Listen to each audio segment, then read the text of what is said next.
Oke teman-teman, untuk hari ini saya akan memutarkan sebuah video atau berita terbaru, dan video atau berita terbaru ini tentang bukti rekaman dari Rusia. Nah, nah di sini yang dibahas itu tentang Hasto dan buktinya, bukti video. Nah, ini dari Rusia ya, pastinya ini ya apa sama Ibu Koni. Ini sangat menarik sekali, dan video ini dibahas sama teman kita yaitu Opung Parbelak. Nah, disinilah keseruan Opung Parbelak membahas dan mengomentari video-videonya ini.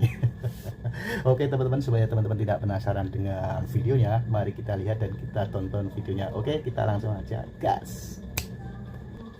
Gimana kabarnya kader-kader PDIP yang gak ikut retret?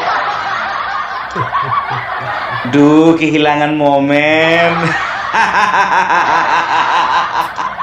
Tapi tahu enggak kalian, jujur aja ku bilang, ternyata ya tidak semua kader PDIP itu yang gak ikut retret ya.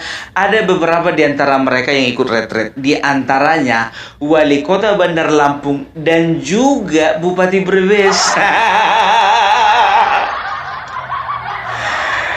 Dua-duanya perempuan. Yang jadi pertanyaan, mereka nggak masuk grup. Kok nggak dapat info? Atau mereka berpikir bahwasanya hidup mereka adalah bagi negara? Gitu yang top. Nampak kali bukan kader. Numpang perahu ya bu. Tapi kalau mama ini jujur aja aku bilang, nggak bisa dilawan ini. Banyak kali nanti jawabannya. Banyak jawabannya, ya kan? Ibu, kenapa ibu tetap ikut retret itu? Loh, HP saya kemarin itu nggak aktif. Ibu nggak masuk grup rupanya, kepenuhan memori, jadi keluar aku dari grup. Loh, ibu kan nggak tahu bahwasanya kita itu sudah ada instruksi bu, ya nggak mungkin lah nggak mungkin lagi aku putar balik, aku udah di pintu gerbang. Itu masih dua di antara ya, masih ada beberapa yang lain lagi yang belum terdata ya. Jadi kita lihat bagaimana ke depannya. Kalau aku bilang, ku katakan dia ini ya ada dua lah mungkin ini ya. Bisa kena sanksi atau nggak kena sanksi. Bisa kena sanksi, ya di recall. Tapi apakah mau PDIP kehilangan setoran? Iya kan? Atau ya udahlah, nggak usah dikasih sanksi biar masuk setoran. Tapi untuk kedepannya jangan harap lagi dia mau maju dari PDIP. Ini biar tahu kalian, jujur aja ini bagus ini. Karena apa? Ini satu-satu kepala daerah sudah mulai berpikir 2029 ini. Calon-calon loncat. Apalagi yang cuma bayar perahu doang. Udahlah. Ribut kali pun PDIP ini. Apalagi tahu enggak kalian, sudah beredar ya, sudah beredar ranking ya, kepala daerah yang jumlah kepala daerah yang ada di Indonesia yang didapatkan oleh per partai ya. Ternyata tahu enggak kalian, juara 3 PDIP, juara 2 itu Golkar, juara 1 Gerindra. Hati-hati PDIP ya, nanti ya bisa dikatakan ini, ku bilang ini udah kujamin ini Gerindra akan mengambil posisi kalian. I'm sorry, saya bukan orang partai Gerindra, tapi aku melihat ya kan, ini bakalan seru, ini bakalan seru ya. Nah ya, ini kan karena buntut dari kekesalannya Megawati karena Hasto ditangkap. Di misi onggok Hasto rela mengorbankan kepala daerah. Kalau sekjen bisa cepat-cepat diganti, kalau kepala daerah kayak mana gantinya? Mau pemilihan ulang? Kalau sekjen tinggal tunjuk. Dan tahu enggak kalian ya, beberapa belakangan ini ya, 1-2 hari ini banyak sekali keluar video-video ya, di mana Hasto seolah-olah dia itu memberikan bukti dalam sebuah video. ya, dan di situ ditulis bukti dari Rusia.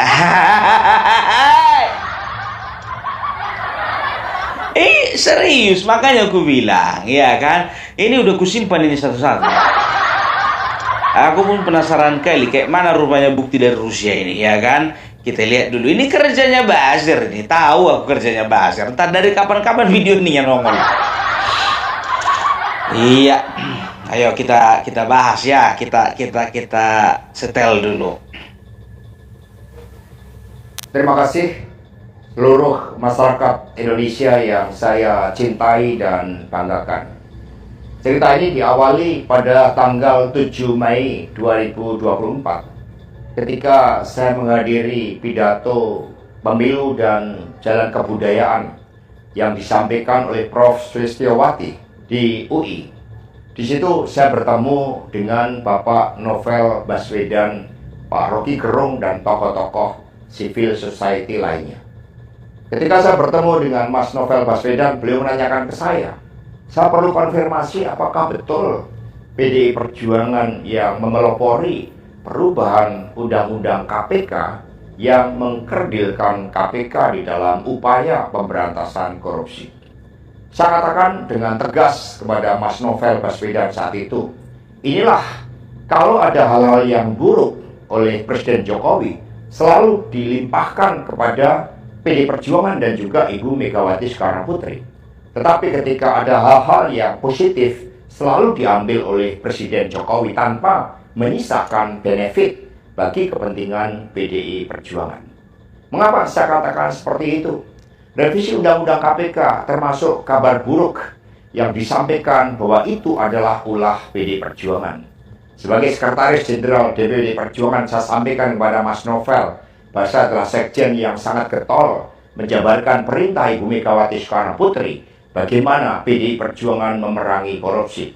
Karena itulah tuduhan bahwa revisi Undang-Undang KPK diarsiteki oleh PDI Perjuangan itu sangat salah.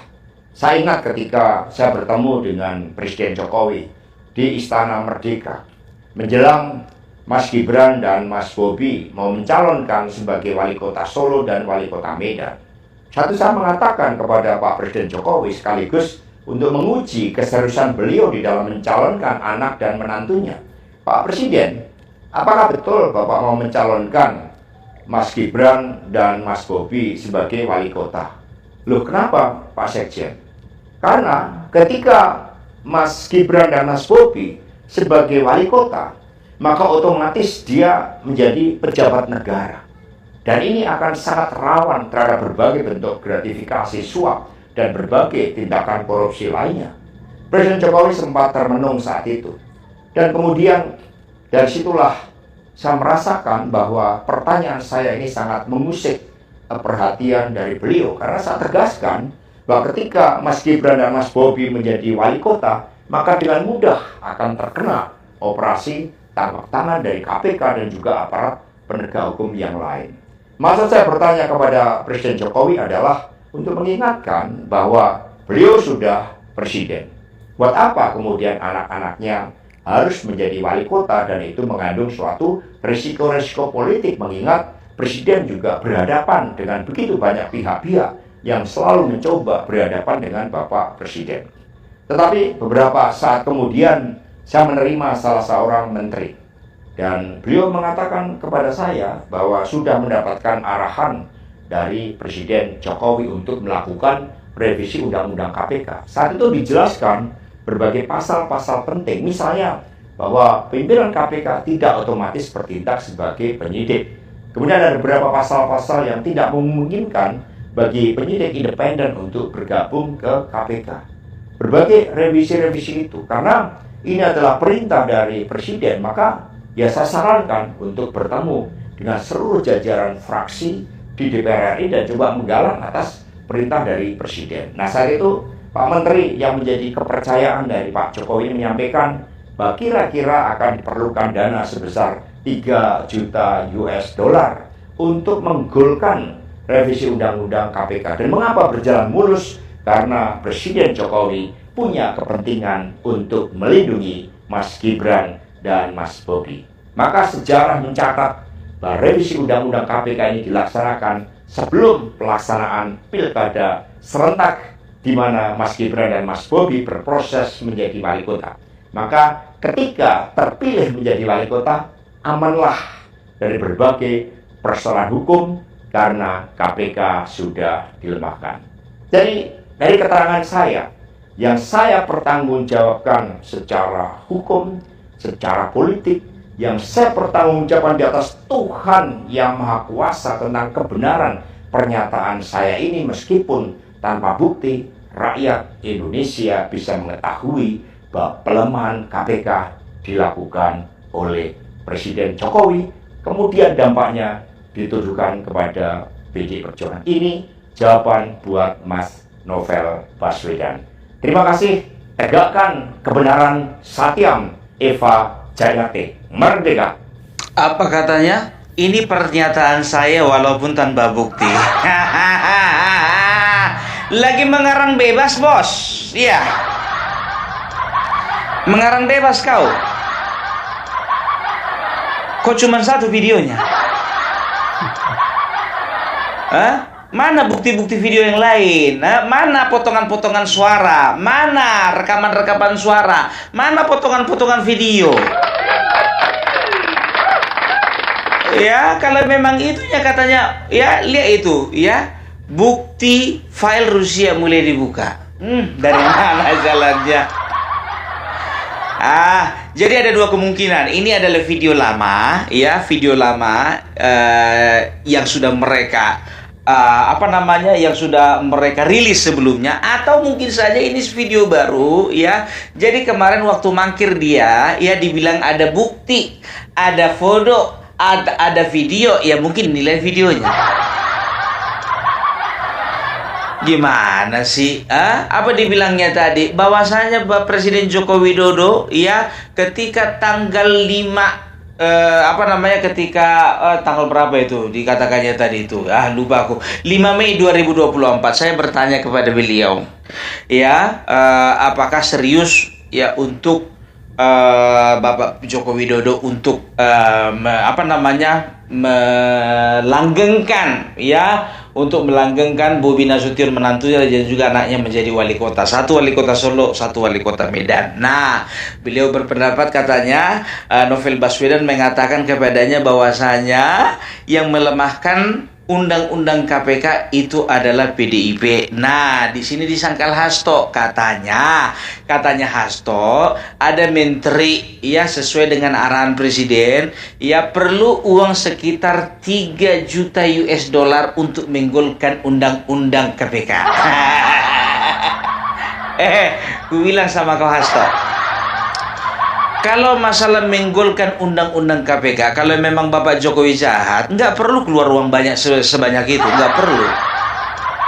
Ajak aja semua makan nasi goreng. Habis itu pulangnya kasih minyak urut satu-satu, selesai. Jangan setelah kalian nggak berkuasa, sekarang kalian kambing hitamkan Bapak Jokowi melemahkan melemahkan KPK dengan revisi Undang-Undang KPK, ya kan gitu. Sekarang begini, revisi Undang-Undang KPK itu kerjaan siapa? DPR. Yang dominan siapa? Kalian. Kau kalau mengarang bebas, perhatikan kerangka karangannya gitu loh. Jangan asal-asalan, nggak masuk itu sama kami, nggak masuk. Ya, dan setelah itu Bapak Gibran dan juga Bapak Bapak Bobi, mereka menjadi wali kota dan mereka tidak bisa lagi tersentuh oleh KPK. Dan akhirnya yang tersentuh saya, gitulah bilang. Udahlah, jangan membodoh-bodohi masyarakat, ya. Sudah jelas-jelas yang namanya revisi undang-undang bukan pekerjaan Bapak Jokowi sebagai presiden. Itu pekerjaan kalian sebagai anggota dewan. 3 juta US dollar. Lebih bagus Bapak Jokowi itu persiapkan itu untuk apanya? Untuk uang uang pensiunnya. Ada aja kau. 3 juta US dollar Udahlah. Jadi nggak tahu lah aku ini video baru atau video lama. Yang penting ya pihak dari RT 16 berusaha untuk membuat framing baru, ya kan? Iya kan? Cuman model video begini. Koni mana Koni? Kalau cerita Koni punya bukti, beberapa bulan yang lalu ketika dikonfrontasi dia sendiri seperti seolah-olah curhat. Tolong saya paling tidak bisa diterima kalau misalnya ada netizen yang menyerang pribadi saya. Kenapa harus dilibatkan dengan terong-terongan?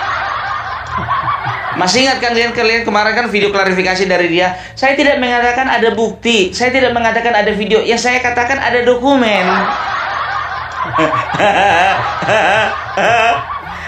Aduh, dan tahu kalian ya kan, ada lagi nih sekarang ini ya. Ini orang dari satu provinsi namanya Rian Koto ya.